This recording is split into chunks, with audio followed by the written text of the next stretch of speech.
Due to public demand mga mare, tara sumagot tayo ng mga katanungan ng mga nag-PPM, nagko-comment sa akin about nga sa trabaho ko na work from home ngayon, nanakbaka. Well, bago yan, a day in a life as a seaman's wife, collection specialist, full-time mom, content creator, na hindi pa rin yumayaman hanggang ngayon, nanakbaka. Chares!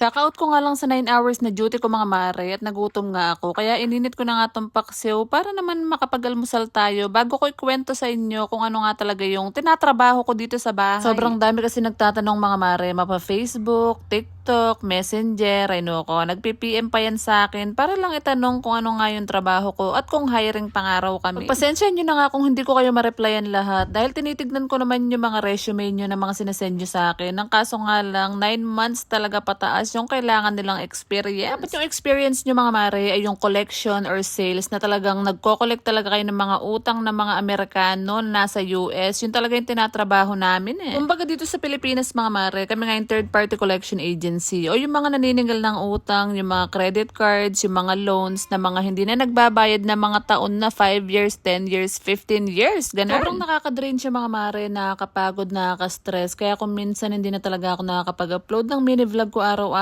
dahil nga na-stress na talaga ako sa trabaho. Isa kasi sa requirements mga mare para nga maging isa kang collection specialist, dapat talaga matalino ka sa math, alam mo yung mga laws sa US, yung mga patakaran nila, mga policy, ganyan. Pag tumatawag kami sa kanila, hindi pwedeng basta-basta na lang kami tatawag, ganun. May mga guidelines, protocols nga kami na sinusunod mga mare, kaya nga hindi pwede yung walang experience kasi sobrang hirap talaga ng collection specialist, hindi siya basta-basta na trabaho. Every month mga mare, meron kaming tina-target na quota. For example, $4,000 a month dapat yung mata-target mo na quota. Pero pag hindi mo na-target yun, ay no ko, wala kang incentives, malamang. Kaya naman doble effort talaga kami mga mare para nga makapag-collect. Minsan nag-overtime pa kami ng 1 oras, 2 oras, ganon, para nga makatarget. Para naman makakuha kami ng malaki-laking incentives. Ang dami ko nang na-refer mga mare, pero hindi sila nakakapasa dahil nga sa mga experience nila na less than 9 months lang, ganyan. Meron din naman ako na-refer mga mare na natanggap nga dahil solid naman talaga yung experience nila sa collections. Kaya deserve naman talaga nila yung makapasa. Ikaw ba naman, no? Paano mo sisingilin yung customer na 5 to 10 years na yung account niya sa collection or 15 years pa nga minsan 20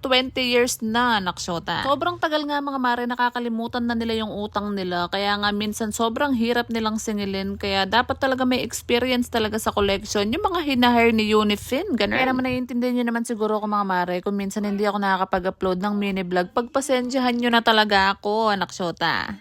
Chares! Hindi nga ganun kadali yung trabaho namin mga mare, pero tuloy-tuloy pa rin yung laban, tuloy-tuloy pa rin yung pag-upload ko ng mini vlog kahit minsan pumapalya. Pero sana supportan nyo pa rin ako dahil kapag pumaldo ko dito sa Facebook, ay no ko, magre-resign talaga ako. Chares! Pero sa ngayon mga mare, dahil hindi pa tayo mayaman, hindi muna tayo pwedeng mag-resign sa trabaho, anak baka. Hindi rin tayo pwedeng tumigil mga mare dahil yung bills natin ay hindi rin tumitigil na para bang nabubuhay na lang tayo para magbayad ng mga bills, anak syota. Kidding aside mga mare, kahit gaano pa kapagod yung buhay, magpa-thank you pa rin tayo kay Lord dahil siya talaga yung nagbibigay ng blessings natin sa araw-araw kahit nakakapagod na. So yun lang mga mare, work from home does to everyone. Sana makahanap kayo ng mga work from home na babagay sa inyo. Salamat sa panonood.